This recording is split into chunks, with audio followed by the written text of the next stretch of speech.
দোস্ত কেমনে বললে বুঝতা? আমার যে সুর নাই, সুন্দর করে বলতে পারি না। যদি গলার সুর থাকতো তাহলে আমি আরো সুন্দর করে বলতাম।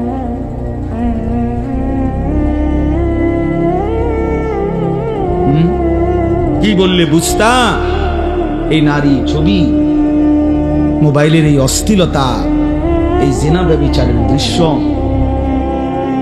চারিদিকে 24 ঘন্টা তোমরা শুধু গুনার দৃশ্য দেখো। কোথায় একটা মেয়ে আছে, কোথায় একটা নারী আছে, কোথায় একজন মহিলা হাঁটতেছে, কোথায় স্কুল ছুটি হয়েছে, কোথায় মানুষ মহিলাদের হাঁটা চলা আছে।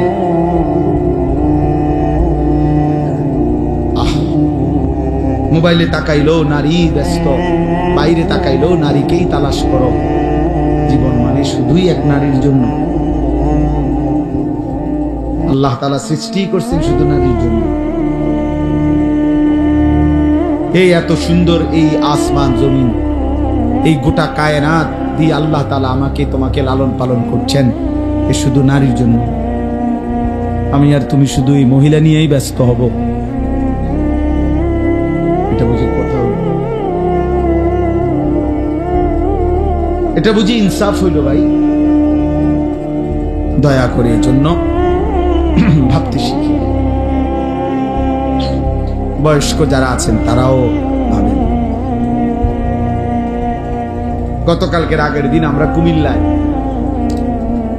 আমাদের কুমিল্লায় 17টা উপজেলা, 17টা উপজেলার প্রায় 250 আলেম, প্রত্যেক উপজেলা থেকে দাওয়াত দিয়ে আমরা একটা মিটিং করছি। আলাদা জোহর থেকে আসে, উদ্দেশ্য একটাই যে আমরা কমপক্ষে আমাদের কুমিল্লা জেলার সর্বস্তরের কিশোর, যুবক, নওজোয়ান, উম্মতের হার তবকার মানুষকে আল্লাহর কথা, দ্বীনের কথা, তাদের আখলাক চরিত্র সুন্দর করার কথা, চরিত্রের কথা আরেকটু সম্মিলিতভাবে, জোরদারভাবে কিভাবে বলতে পারি, কি করতে পারি আমরা, এই কথার উপরে মিটিং করছি।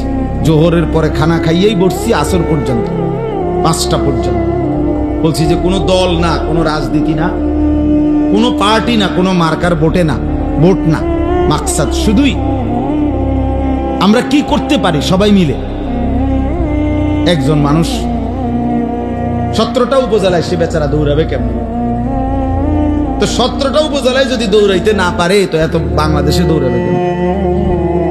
অথচ আমরা হইলাম উখরিজাত লিন নাস,